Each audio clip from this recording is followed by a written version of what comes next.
Good morning, class. Welcome to the last lesson of the school year. This lesson's a little bit of a step back from what we were doing because I think some people need to look at their multiplication tables. It's so important that you know them. And for people who are good with their multiplication tables, this gives you a chance to visualize facts in a different way. Okay, so what do you do when you don't know a multiplication fact? Well, what you could do is draw an array. So I started drawing an array, okay, and in case you're wondering, this is an array, right? And I can continue. So the way I draw this array is that I know that if I count down, right, this is 1, 2, 3, 4, 5, and 6. And if I count to the side, I have 1, 2, 3, 4, 5, 6. So we're not there yet. We have 6 to match, but then we need to go up to 8. So I'm gonna keep drawing.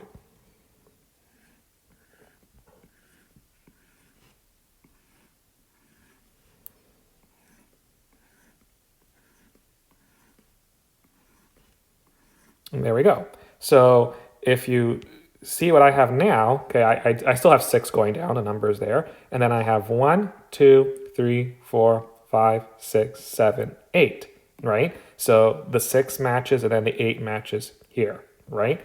Now, if you count all these circles, you get 6 times 8. So I could keep writing. So I could say here 7, 8, 9, 10, 11, and 12. Now, if I keep counting one circle at a time, you do get the right answer, but it's probably not very efficient. Now, remember, we talk about efficiency in math and when we were in school. Inefficiency means that, it takes a long time, and it's easy to make a mistake. So instead of counting each circle one like I did here, I could do skip counting, right? And skip counting would be like repeated addition. So I have 6, 12, then I know that this would be 18, right? This one will be 24, this will be 30, this one will be 36, and then 42, and then finally 48, right? So that I know that 6 times 8 is equal to 48, right? Now, the other thing that I can keep in mind is that I can always sort of split the array, right? So if I split an array like this, I'm just going to draw a line. Okay. Now this mini array here, the smaller one, it's no longer 6 times 8, right? It's definitely the 6 is still here, right? So there's the 6, right? So that's 6 there. And then if I count sideways, 1, 2, 3, 4, 5, right? So this little array here will represent 6 times 5, whereas the smaller array here, right, represents another fact, and it would be 6 times 3. Okay? Now, because I didn't really add any circles, if I add these two equations, you're still going to get 48, right? So I can break up 6 times 8, and I can say 6 times 8 is the same as 6 times 5 and 6 times 3, right? And then if I add these two, I get 48, okay? So a circle array, or drawing a circle array, is helpful when you don't know the answer, and there's different things that you can do with an array. Okay, so let's move on. We're going to look at something else now. Now, very often, you can't just draw a circle array all the time because the number is too high. So for 7 times 14, sure, you can go 7, you can do 14 columns of 7, and there's nothing wrong with that, except that it takes forever. So instead of a regular array, we could draw something called an open array. Oops. So an open array means that it's a big rectangle instead of all these little circles. And sometimes an open array is also called an area model. Okay. So we're going to draw an open array or an area model to represent 7 times 14. Now, what we have to keep in mind is that now, ignore the letters, right, because this is a geometry app. So this is 7. Okay, so you visualize in your head that there are 7 circles going down this way. Okay, and I know there's not. Now, the other thing we have to keep in mind is that this is 14, right? So you can see how this is almost like area, which we did ages ago. Now, so going this way, you have to sort of visualize that, you know, there's like 14 circles. Now, what I can do is I could find a friendly number, right? So the friendly number that we always like is 10, right? So I'm gonna split the open array, and I'm gonna say from here to here is 10. So the equation would be 7 times 10. Now, we remember that 7 times 10, it just basically you add a 0, right? So it's easy to add. And we say that there's 70. So that means that in this area here, there are 70 circles, okay? Now, the last part is from here to here. And we know that there's 4 because 10 plus 4, right, would give you 14, which is from here to here. Okay, now I can multiply, and I could say 7 times 4, right? So 7 times 4 is, well, if you remember your facts, I'll give you a minute. Okay, hopefully you said 28. Okay, now, and just like we did with the circle array, I would write that I have, you know, the 7 times 14 is the same as 7 times 10. Okay, so mental strategy in your head that you found a friendly number, and 7 times 4, right? And I can take the products and I can add them together. Okay, so that means 7 times 14 is 98. Okay, so we use an open array, and we found, you could say like smaller multiplication questions to find a larger product of 7 times 14. Okay, now we could try one more. So this is 8 times 12. Okay, well, again, I'm going to label that this is 8 and that this is 12. Okay, now, again, you have to visualize that there's 8 circles going down this way and that there's 12 going on this side here where I'm running my pencil. Okay, now next, I'm going to use a friendly number, and I'm going to put, like, you know, my line here to split up this rectangle into parts. Okay, now the friendly number again is 10. So here's 10 from here to here.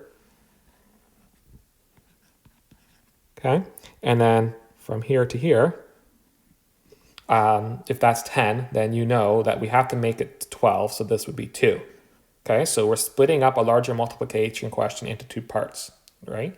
So this is 8 times 10, which I hope you're aware is 80, right? And then this is 8 times 2. Okay, 2 multiplication tables are not too bad, but you should know that 8 times 2 is 16. Right? So we broke down this larger multiplication question into 8 times 10 and 8 times 2, so that this is 80, this is 16, and then we're going to add the products. So when we add remember, the product is the answer when you multiply. So if you add 80 plus 16, you get 96. Okay? So that means 8 times 12 is 96. Right? So let's keep going. Now, if you got the idea, I don't think I have one more example. Maybe you're good to go, and you can start the work that's on the hub. But if you need one more, here we go. Okay, so 9 times 17. Okay, now once again, we know that this is 9 and that this is 17. Okay, so if we're doing area, we would think that this rectangle has a length of 17 and a width of 9. So Once again, we're going to split it up. I try to make it look like it's real. So like maybe the line would be here. Okay, you don't have to measure anything, obviously. So there we go.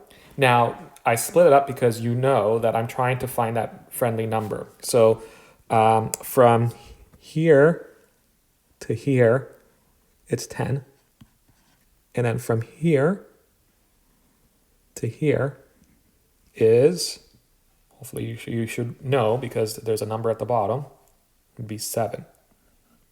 Okay, so that this portion here, right, would represent 9 times 10. Okay, and this portion here would represent 9 times 7. Okay, now again, you have to kind of remember your facts. So to do this a little quicker, so I found 2 multiplication questions to help me answer this question here. So I would say that it's 9 times 10, right? And 9 times 10 we know is 90. And that 9 times 7, okay, give me a minute if you know that. 9 times 7 is 63. Now I can add the products to come up with the larger sum or the larger product for the original multiplication question, right? It's 153. So that 9 times 17 is 153. Now I could double check that with a calculator. And I could, so I would say that 9 times 17, 153. And there we go. Okay, so that is open arrays. Now let's review what we did. Okay, so, but we're not going to do all the questions because they're kind of similar. So the first thing I said is that if you don't know a multiplication fact, you can draw an array. But arrays can be split up into smaller multiplication questions, right?